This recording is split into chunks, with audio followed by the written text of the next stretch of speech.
राम राम। आप सभी के अंदर विराजमान मेरे परम पिता परमात्मा को मेरा कोटि कोटि नमन। हमारा सदगुरु सुखराम जी महाराज के ग्रंथ में अलौकिक ग्रंथ चल रहा है। सतगुरुदेव अलौकिक ग्रंथ के माध्यम से हमें सारे ही ब्रह्म के देशों का, परमात्मा के देश का, अलौकिक देश का, अगम देश का, सत्यलोक का, निर्वाण पद जिसे कहा गया है, उस लोक का, उस लोक के सुखों का सारा वर्णन करके बता रहे हैं। ये जो ब्रह्म के 13 लोकों की अभी जो ज्ञान चर्चा चल रही है, ये सिर्फ सत्स्वरूपी संतों के लिए नहीं है जो सुरगुण भक्ति कर रहे हैं, जो निर्गुण भक्ति कर रहे हैं, तो उन सब के लिए है जो ब्रह्म तक भी पहुँचे हैं, जिनकी ब्रह्मण तक भी समाधि लगी है, जो शिव ब्रह्म तक भी पहुँचे हैं, चिदानंद ब्रह्म, शिव ब्रह्म, पार ब्रह्म। तो ये ज्ञान चर्चा उनके लिए भी है, क्योंकि जो बहुत से लोग हैं ज्ञान को सुन रहे होते हैं तो वो बहुत कंफ्यूज रहते हैं कि कोई संत क्या बात कर रहा है, कोई संत कुछ कह रहा है, कोई कहता है मुझे उजाला दिखा, कोई कहता है मुझे मूर्ति दिखी, कोई कहता है मुझे देवता दिखा, कोई कहता है मुझे ज्योति दिखी, कोई कह रहा है मुझे प्रकाश दिखा।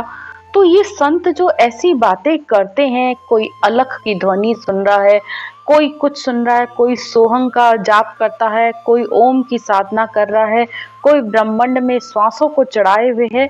तो ये संसार में सब तरीके के ज्ञान और सब तरीके की भक्तियां हैं। बस जो जो जहां जहां पहुंचा वो वहां वहां की बात कर रहा है, और ये सब कुछ सत्य है, इसमें झूठ किसी भी तरीके का नहीं है। बस फर्क साधना करने का है और सिमरन करने का तरीका बस अलग है। कोई बस एक श्वास में रात दिन राधे राधे बोल रहा है, कोई सोहंग का जाप कर रहा है, या कोई कुछ और मंत्र कर रहा है। तो कोई कृष्ण कह रहा है, कोई विष्णु को कह रहा है, कोई शिव शिव कह रहा है। तो जो जो कर रहा है और जहां जहां पहुंच रहा है वहां की बात कर ही रहा है। लेकिन समझने वाली बात यह है कि ये सारे ही ब्रह्म के देश हैं। जो 3 ब्रह्म के 13 लोग बोले जाते हैं, ये सारी साधनाएं जितने भी आप ज्ञान सुन रहे हो, श्वास श्वास की भक्ति के हैं, और ये सब इन्हीं 13 लोगों की बात हो रही होती है। और ये नीचे मूलाधार से ऊपर की तरफ चढ़ते हैं, जिसे हम 7 चक्रों की भक्ति भी कहते हैं कि नीचे मूलाधार, ब्रह्म कमल, नाभि, फिर हृदय, फिर कंठ कमल, फिर त्रिकुटी, फिर ब्रह्मांड, या जिसे फिर इससे आगे वो शिव ब्रह्म या वैकुंठ के लोगों की, या स्वर्ग के लोगों की, या निराकार, निरंजन, ये सब बातें जो कही जाती है, ये सारे इन्हीं देशों की बात हो रही होती है। और ये जो एक श्वास में रटना होती है, इस बात को भी आप ये समझिए, एक श्वास में, यानी या तो कोई अपनी श्वास को खींच के ऊपर की तरफ ले जा रहा है, या जो श्वास एक श्वास में जो राम राम बोल रहा है, या ओहम ओहम बोल रहा है, या सोहम सोहम बोल रहा है, एक श्वास में भक्ति कर रहा है। अब ये भी साधना करके बहुत से लोग 10वें द्वार तक भी पहुंचते हैं, पार नहीं करते हैं, 10वें द्वार तक भी इसमें पहुंचते हैं, और अनेक ही तरीके के नाद सुनते हैं, जिसमें अनहद नाद, जिंग ध्वनि, या अक्षर समाधि, समाधियां भी लगती हैं, त्रिकुटी में भी समाधि लगती है, त्राटक ध्यान भी जो कर रहे हैं, तो वो सब संत इस तरीके की बातें कर रहे हैं। तो वो हर लोक लोक की बात की जा रही होती है। यानी जैसे पीछे हमने सुना था, जो ज्योति लोक में पहुंचा तो वो ज्योत के दर्शन कर रहा है, जो महामाया के लोक में है तो वो उसको 5 इंद्रियों का सुख भी मिल रहा है, जो अनहद में पहुंचा तो वो उस अनहद की धुन को सुन रहा है, जो अजर लोक में पहुंचा तो वो उस अलख अलख की ध्वनि को सुन रहा है। और जिसे हम केवल्य भक्ति कहते हैं, वो श्वास प्रश्वास में इस राम रटना के द्वारा अपने पूरे शरीर की यात्रा करके चलता है। यानी 6 आगे के चक्र, 6 ही पीछे के चक्र, यानी इन सारे ही चक्रों को, सारे ही लोकों को पार करके आत्मा उस 10वें द्वार को भी पार करके उस आनंद ब्रह्म लोक पे पहुंचती है।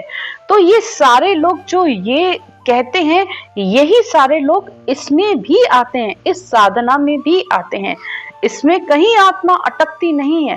अगर शूरवीर आत्मा होगी तो वो किसी भी चैन चमत्कार या किसी भी रिद्धि सिद्धि में नहीं अटकेगी। जो शूरवीर है, एक तो रटना में, दूसरा ज्ञान की भी शूरवीरता, और तीसरा वो उसका एक ही लक्ष्य कि मुझे परमात्मा में मिलना है, तो वो पूरी यात्रा करती है, कहीं पर भी नहीं अटकती इस सत शब्द के साथ। इसीलिए सद्गुरुदेव ने ये भी कहा कि साधु मेरे सब बड़े, अपनी अपनी ठोर, शब्द विवेकी पार कूं, सो मेरे माथे का मोर। तो संसार में जो भी साधु है, संत हैं, सबको नमस्कार है, सबको सद्गुरुदेव कह रहे हैं कि सबको नमन है। सबने जो भी ज्ञान भक्ति साधना उन्होंने अपनाई है, परमात्मा ने उन्हें जैसा जैसा संग दिया, उन्होंने वैसा वैसा संग करके वो वहां पहुंचे हैं, तो सबको नमस्कार है।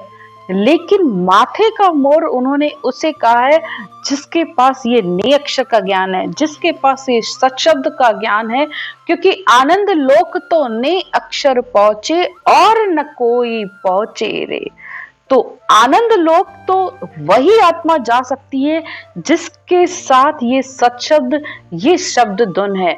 इसके बिना वो आत्मा अपनी इससे आगे की यात्रा कर ही नहीं सकती है। एक सत्शब्द में ही ताकत है जो इस आत्मा को उस ब्रह्म वैराट से आया है, और ब्रह्म वैराट में ही यानी उस परमात्मा के सत स्वरूप के देश इस आत्मा को अपने साथ लेके जाएगा। इसीलिए बार बार एक ही बात कही जाती है कि अगर आपके पास शब्द धुन का ज्ञान नहीं है तो इस सत्य को स्वीकार करिए, क्योंकि संसार में तो अनेकों झूठ बोल के आप तरक्की कर लोगे, सब कुछ पालोगे, लेकिन अगर भक्ति मार्ग में भी आकर खुद को झूठा दिलासा दे रहे हो कि मैं भक्ति कर रहा हूँ, मैं जो कर रहा हूँ सही है, मेरा गुरु मुझे पहुंचा देगा, मैं ज्ञान सुन रहा हूँ, मैं ज्ञान को कथ रहा हूँ, मैं बोल रहा हूँ, मुझे ज्ञान समझ में आ गया है, मैं दूसरों को भी करा रहा हूँ, मैं भी कर रहा हूँ, तो अपने आप से कम झूठ मत बोलिए। ज्ञान तो सुन सुन कर बोलना आ जाता है, पढ़ पढ़ कर बोलना आ जाता है, लेकिन क्या वो ज्ञान समझ में आया? क्या वो जो ज्ञान बोला जा रहा है उसका अनुभव आप कर रहे हो? वही सब जो इसमें कहा गया है, आपने वो सब समाधियों का अनुभव किया? अगर नहीं किया है तो इस बात को समझिए ज्ञान के माध्यम से। और ये शब्द धुन क्या है, ये किस आवाज की बात हो रही है, इसको भी समझिए, क्योंकि बहुत से लोग अनजाने में ही चलते चले जाते हैं। उन्हें लगता है शब्द का मतलब राम है, और राम तो हम बोल ही रहे हैं, राम धुनी हम लगा रहे हैं, तो वो उस राम धुनी को ही शब्द समझने लगते हैं। जबकि राम धुन यहाँ एक ऐसी आवाज की बात हो रही है जो इस सुमरन करने पर, रटना करने पर अंतर में वो सत्य प्रकट होता है। इस आवाज के रूप में वो सिर के ऊपर वो धुन हर समय बजती रहती है, और सता समाधि में तो ये रटना अपने आप चलती है, जिसे सहज रटना कहा जाता है बार बार, कि भाई रटना की ताकत नहीं लगानी पड़ती है, वो अपने आप रटना चलती रहती है। इस धुन की आवाज भी आती रहती है, साथ में आत्मा ज्ञान को भी सुनती रहती है। तो ये केवल की समाधि की बात हो रही है कि सता समाधि जिसे कहा गया है। जब तक ये गुण नहीं आया है तो आप भूल कर भी ये मत समझो कि आप कहीं पर पहुंचे हो। इसीलिए सद्गुरुदेव बार बार समाधियों का वर्णन करते हैं, बार बार ज्ञान सुनने के लिए, समझने के लिए कहते रहते हैं, क्योंकि बहुत सालों तक हम भी इसी भूल में बैठे थे कि अरे हम रात दिन राम राम बोल रहे हैं, रात दिन रटना कर रहे हैं, इसी राम को ही शब्द कहा जाता है, और ये जो हमारी रात दिन रटना चल रही है ये निरंकार की धुन है। बहुत सालों तक हम भी, शुरू के बहुत सालों तक हमें जब तक कोई ऐसा संत नहीं मिला था तब तक हमें भी ये बात समझ में नहीं आई थी कि निरंकार की धुन कहा किसे जाता था। लेकिन अंतर में एक आवाज आती थी कि नहीं, कुछ तो ऐसा है जिसकी हमें समझ नहीं है, क्योंकि ये ज्ञान जो कह रहा है और हम जो कर रहे हैं उसमें बहुत बड़ा अंतर है। क्यों नहीं इतना सिमरन, इतना रटना करने के बाद भी ये अंदर की प्यास नहीं बुझ रही है? क्यों आत्मा को अभी तक तृप्ति नहीं आ रही है? लेकिन धन्यवाद है उन संतों का जिन्होंने हमें इस ज्ञान की समझ दी, इस शब्द धुन की पहचान कराई। तब समझ में आया कि भाई अन्न तो ये नए अक्षर है और रटना जल है।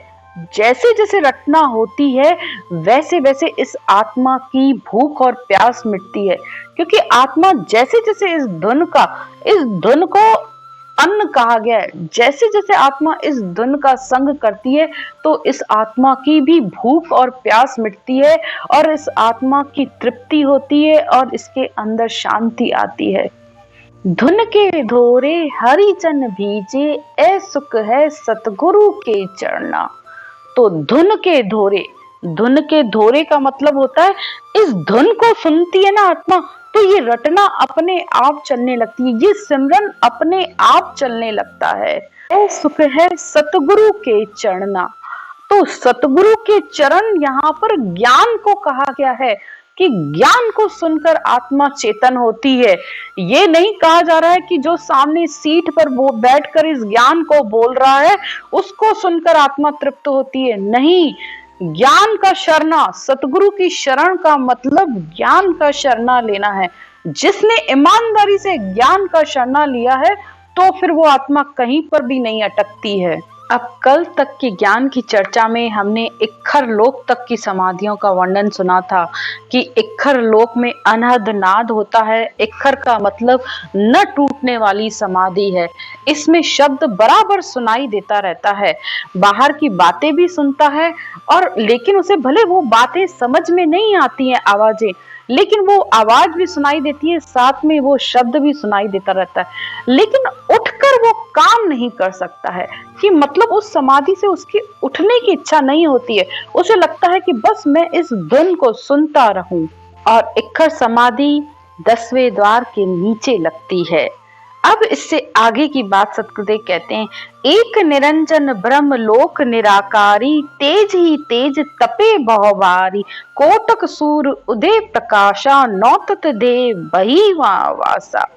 अब इससे आगे एक निरंजन निराकार ब्रह्म का पद है, जिसे निरंजन निराकार का लोक भी कहा जाता है और शिव लोक भी कहा जाता है। तो त्रिकुटी पे चिदानंद ब्रह्म, फिर उसके बाद जो बीच में हम बताते हैं सिर के बीच में, वहां शिव ब्रह्म और पार ब्रह्म 12वें चक्र को कहा जाता है। तो इन्हीं त्रिकुटी से लेकर 12वें चक्र के बीच में ही ये 13 लोक आए हैं, उन्हीं की ज्ञान चर्चा चल रही है। और आज सतगुरुदेव इस निरंजन निराकार लोक की बात कर रहे हैं कि यहाँ पर इस शब्द का तेज बहुत ही भारी है। कोटान कोट सूर्य के समान यहाँ आत्मा का तेज हो जाता है, इस यानी आत्मा को आनंद आने लगता है। और यहाँ पर 9 तत्व लिंग देह जो है वो भी गल जाती है, यानी शरीर ढीला हो जाता है और वो शब्द धुन के साथ आत्मा रटना करती रहती है। 5 प्राण, चित्त, मन, बुद्धि, अहंकार सब ढीले पड़ जाते हैं। अब इससे आगे आत्मा शिवलोक की तरफ बढ़ी है, जिसमें लिंग शरीर गले जन जागा, सुरत रूप चल्या जन आगा। अब शिवलोक में आविद जानी, जू सायर में बूंद समानी। अब जैसे ही आत्मा इस शिवलोक में आई तो उसका कारण शरीर से यह आत्मा अलग हो जाती है और ये सुरत रूपी काया अब उसकी आगे चलती है इस शब्द धुन के साथ। और यहाँ शिवलोक में आकर ऐसी आत्मा हो जाती है जैसे बूंद सागर में समा जाती है, ऐसी स्थिति उसकी हो जाती है। आगे कहते हैं, जीव शिव एको हो जावे, नींद सुसोपित झूम सुख आवे, साहिब अंचा खेल पसारे, जन्म धरे जा सुख दुख सुख लारे। अब इस शिव लोक की बात बता रहे हैं सतगुरुदेव, ध्यान से समझिएगा। यहाँ जीव और शिव मिलकर एक हो जाते हैं, यानी आत्मा अब जीव से शिव बन गई है। यहाँ की अवस्था सुशोभित अवस्था होती है, जैसे नींद की अवस्था होती है ना, कि नींद में वो शब्द भी सुनाई देता रहता है, जैसे अध कचरी नींद हो, यानी रटना भी चलेगी तो कभी जीभ चल रही होगी, कभी कंठ चल रहा होगा, कभी श्वास में रटना हो रही होगी और ये शब्द भी सुनाई देता रहता है। यहाँ तक पहुंचकर भी, यानी इस ब्रह्म के लोक तक पहुंचकर भी इस आत्मा की उत्पत्ति यानी जन्म मरण अभी खत्म नहीं हुआ है। क्योंकि क्या लिखा है, साहिब अंछा खेल पसारे, यानी जब साहिब की इच्छा होती है, परमात्मा की इच्छा होती है, तो ये आत्मा फिर अपने कर्मों के साथ जन्म धरकर आ जाती है। क्यों? क्योंकि यहाँ शिव लोक पार ब्रह्म तक भी आत्मा के साथ इच्छा, चेतन, कर्म उसके साथ हैं। तो कर्मों के साथ वो चली तो जाती है, जीव से शिव भी हो गई, लेकिन महाप्रलय के बाद फिर सृष्टि की उत्पत्ति होती है, वो उसको वापस आना पड़ता है। क्योंकि जब काल विष्णु को ढावे तो चाकर धनी गर्भ में आवे। इस ज्ञान को और अच्छे से समझिए। चाकर धनी यानी देवताओं की भी समय अवधि है। जब उनकी अवधि पूरी होती है तो उनको भी जन्म लेकर आने पड़ता है। तो बैकुंठ में, ब्रह्मा जी के देश में, बैकुंठ में पहुंचे, शिव लोक में बैठे, तो उनकी भी समय अवधि है। वो उन देशों के मालिक है। जब उनको भी अवतार लेकर या जन्म लेकर आना पड़ रहा है, तो क्या वहां पर पहुंचने वाली आत्माओं को नहीं आना पड़ेगा? जब मालिक आया है तो वहां के प्रजा भी यहाँ आएगी। तो यही बात इसमें समझाने की कोशिश की जा रही है कि ब्रह्म के देश भी अभी पिता का देश है और पिता के देश से आना पड़ता है। क्योंकि महाप्रलय में सारी आत्माएं होण काल पार ब्रह्म में समा जाती है और फिर 84 लाख योनियों में, चाहे वो स्वर्ग की हो, वैकुंठ की हो, अमर की हो, सबको वापस वापस से सृष्टि की रचना होती है और वापस से उनको धर्मराज रूपी मनु द्वारा वो आत्माएं वापस जन्म लेकर आ जाती हैं। इस बात का प्रमाण हमें रामायण और भागवत भी देती है। भगवान कृष्ण और हनुमान जी ने लोमश ऋषि से पूछा था कि आपने आश्रम क्यों नहीं बनाया है। जब वो माता सीता की अंगूठी लेने लोमश ऋषि के पास गए थे, तो लोमश ऋषि ने कहा था, कितने ही राम हो गए, कितने ही कृष्ण हो गए, लेकिन जद तत मरणो आश्रम काहे को करनो। यानी इस साख से साफ पता चल रहा है कि संसार के जो पुरुष अमर कहे जाते हैं, लोमश ऋषि है, कृष्ण है, हनुमान है, जो अमर है देही से, इतने युग बीत गए वो भी मरने की बात कर रहे हैं। तो इस बात को ज्ञान से समझिए कि ज्ञान ये कह रहा है कि अगर देही से भी अमर हो गए, लेकिन महाप्रलय के बाद वो आत्मा फिर आएगी। जब तक उस आत्मा को उस अमर लोक की, अलौकिक देश की, अगम देश की, निर्वाण पद की प्राप्ति नहीं हो जाती, तब तक इस आत्मा को बार बार जन्म लेकर आना पड़ेगा, फिर चाहे वो कहीं पर भी पहुंची हो। यही बात सतगुरुदेव भी कहते हैं, जू तरु बीज मिल्यो धर्माई, बिरखा समय उग सब जाई। कि जैसे वृक्ष का बीज धरती के अंदर है, जब तक धरती के अंदर है वो समाया हुआ है, जैसे आत्मा जीव से शिव में समाई हुई है, इसी तरह वो धरती के अंदर बीज है। जैसे ही बारिश पड़ती है वो धरती का बीज उगकर बाहर पौधे के रूप में आ जाता है, तो ऐसे ही ये आत्मा भी वापस आ जाती है। तो पार ब्रह्म तक पहुंचकर भी आत्मा को लौटना पड़ता है। इससे आगे की चर्चा कल करेंगे। राम राम। सिमरन की विधि। सिमरन करने का तरीका बहुत ही सरल है। सबसे पहले आप अपनी इस श्वास को समझिए। हमारी नाभि से जब हम श्वास को ऊपर की तरफ ले जाते हैं, यानी नाभि से गहरा सांस लिया और वो नाक तक गया और फिर वापस उसे नीचे छोड़ा तो वो नाभि में गया, यानी ये श्वास अंदर गोल माला की तरह हमारे अंदर घूमता है। थोड़ा सा आप इस श्वास को देखने की कोशिश करिए। गहरा श्वास लिया, जब श्वास नाभि से लिया तो उसमें आपको राम राम बोलना है, और जब छोड़ा तब भी राम राम बोलना है, वो भी कंठ और जीभ के साथ। अगर आप लोग पहली बार कर रहे हो तो जैसे अनुलोम विलोम किया जाता है, ये बस वही तरीका है। श्वास को ऊपर ले जाते हुए राम राम राम राम राम राम राम राम राम राम राम राम राम राम राम राम राम राम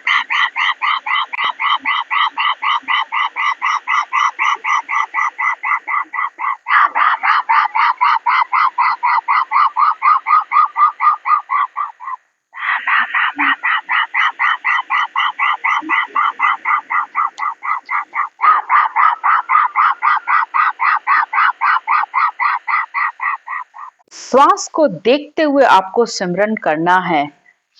ये सिमरन की विधि है।